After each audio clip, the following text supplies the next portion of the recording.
C'était l'année 1868, et un homme se tenait dans une salle d'audience en tant que premier homme noir accusé du meurtre d'un homme blanc. Contre toute attente, le jury, entièrement composé de blancs, a rendu un verdict choquant. Aujourd'hui, nous parlons de Charles Caldwell, un homme qui a consacré sa vie à lutter pour les droits de ses compatriotes afro-américains.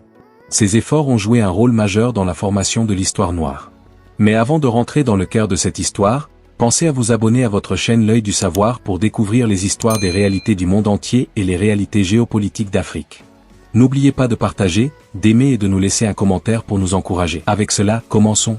Né sous le joug de l'esclavage au début des années 1830, dans le comté de Hinds au Mississippi, Charles Caldwell a grandi dans un environnement où le cliquetis des chênes était aussi familier que le doux murmure du coton dans les champs. La vallée du Mississippi, célèbre pour ses plantations de coton florissantes, s'épanouissait grâce au travail acharné des esclaves, et Caldwell faisait partie intégrante de cette réalité amère. Le Mississippi, en tant que l'un des piliers de l'esclavage aux États-Unis, dépendait grandement de la sueur des Afro-Américains, notamment dans les vastes champs de coton qui semblaient s'étendre à perte de vue. Malgré cette adversité, Caldwell s'est distingué dès son plus jeune âge par un sens inné du leadership.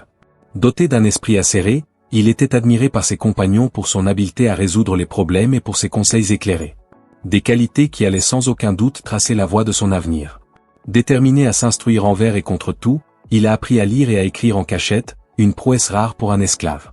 Ses connaissances ont élargi son horizon, lui permettant de voir au-delà des limites de la plantation et nourrissant ainsi son désir de liberté et de justice.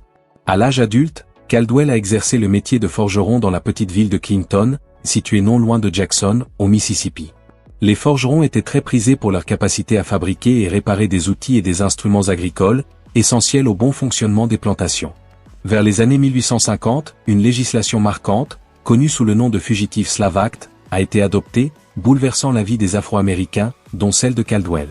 Cette loi faisait partie d'un ensemble de compromis de 1850, visant à apaiser les tensions croissantes entre les États pro-esclavage et ceux qui étaient libres. Caldwell a alors commencé à participer à des rassemblements clandestins avec d'autres esclaves, où l'on débattait des moyens de résistance et de lutte. Les récits de soulèvements d'esclaves, comme la rébellion de Nat Turner, lui ont prouvé que la révolte n'était pas seulement un rêve, mais une réalité possible. Après la guerre de sécession, en 1865, la vie de Caldwell a pris un virage décisif.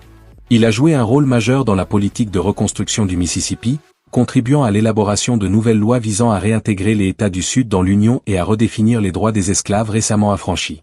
En 1868, il a participé activement à la Convention constitutionnelle du Mississippi, où il a plaidé avec force pour des lois garantissant l'égalité des droits, sans distinction de race.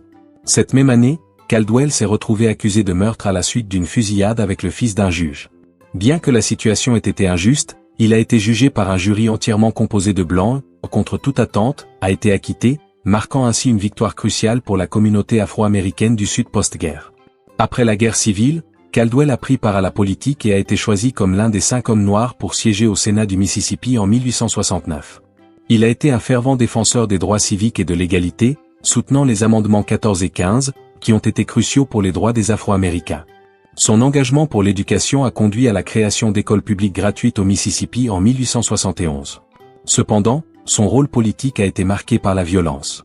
En 1875, lors d'un rassemblement du Parti républicain auquel il avait invité un orateur démocrate, les événements ont dégénéré en ce qui est maintenant appelé l'émeute de Clinton, soulignant les tensions politiques et raciales intenses dans l'État. Malgré les menaces et les complots d'assassinat, Caldwell a continué à exercer son droit de vote. En 1875, il a été trahi par un ami et conduit dans un piège où il a été assassiné le jour de Noël. La vie de Caldwell a été marquée par l'adversité, la discrimination et le racisme. Il a persisté dans sa lutte pour l'égalité des droits des Noirs, faisant preuve de courage face aux menaces. Bien qu'il ait été tué, son héritage est resté fort, et des années plus tard, ses rêves se sont concrétisés. Son histoire doit être racontée pour encourager ceux qui luttent encore pour l'égalité et pour montrer comment la détermination d'un homme peut conduire à un progrès énorme.